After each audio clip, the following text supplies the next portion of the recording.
अटकपूर्व जामीन नामंजूर केल्यानंतर आरोपीला कोर्टासमोर हजर अथवा पोलीस स्टेशन समोर हजर व्हावंच लागतं का तसा आदेश माननीय न्यायालय करू शकतं का याबाबतची सविस्तर माहिती आजच्या व्हिडिओच्या माध्यमातून आपण घेणार आहोत।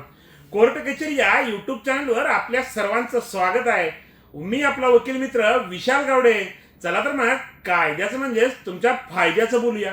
एक एफआयआर दाखल होतो, आरोपी केलं जातं, अटकपूर्व आणि एफआयआर दाखल झाल्यानंतर ते आरोपी अटकपूर्व जामीन माननीय न्यायालयामध्ये दाखल करतात, माननीय सेशन कोर्टामध्ये दाखल करतात आणि तो जामीन नामंजूर होतो।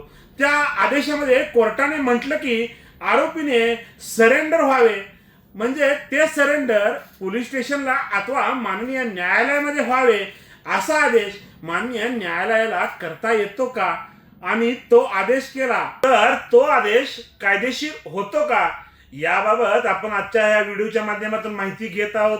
तर माननीय सर्वोच्च न्यायालयाने एका केसमध्ये असं म्हटलेलं आहे की बाबा एखाद्या आपण एफआयआर दाखल झाला, एफआयआर दाखल झाल्यानंतर माननीय सेशन कोर्टामध्ये आपण अटकपूर्व जामीन दाखल केला, अटकपूर्व जामीन दाखल केल्यानंतर त्या माननीय सेशन कोर्टामध्ये तो अटकपूर्व जामीन नामंजूर झाला आणि नामंजूर झाल्यानंतर त्या माननीय न्यायालयाने किंवा माननीय कोर्टाने सरेंडर करण्याबाबतचा आदेश केला तर तो आरोपी त्या आदेशाच्या विरोधात माननीय सर्वोच्च न्यायालयामध्ये गेला आणि सर्वोच्च न्यायालयाने सदर सरेंडर करण्याबाबत आदेश करता येणार नाहीत असा निष्कर्ष नोंदवलेला आहे।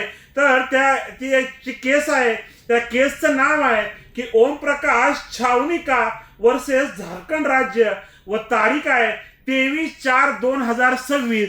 सदर केसमध्ये बाबा एखादा आरोपी अटकपूर्व जामिनासाठी गेला, त्याचा अटकपूर्व जामीन नामंजूर झाला तर त्यांना त्या अटकपूर्व जामीन नामंजूर झाला म्हणून त्याचा जो असणारा अटकपूर्व जामिनाचा हक्क आहे तो हिरावता येणार नाही, त्याला म्हणजे सरेंडर करावं लागल किंवा सरेंडर व्हावं लागल असा आदेश करता येणार नाही असं या केसमध्ये सांगितलेलं आहे।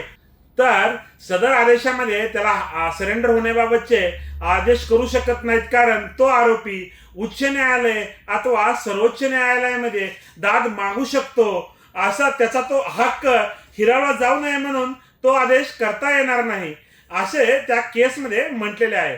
तर मित्रांनो, अशाच प्रकारची नवनवीन कायदेविषयक माहिती जाणून घेण्यासाठी अद्याप तुम्ही जर कोर्ट कचेरी या युट्यूब चॅनलला सबस्क्राईब केलं नसेल तर सबस्क्राईब करा।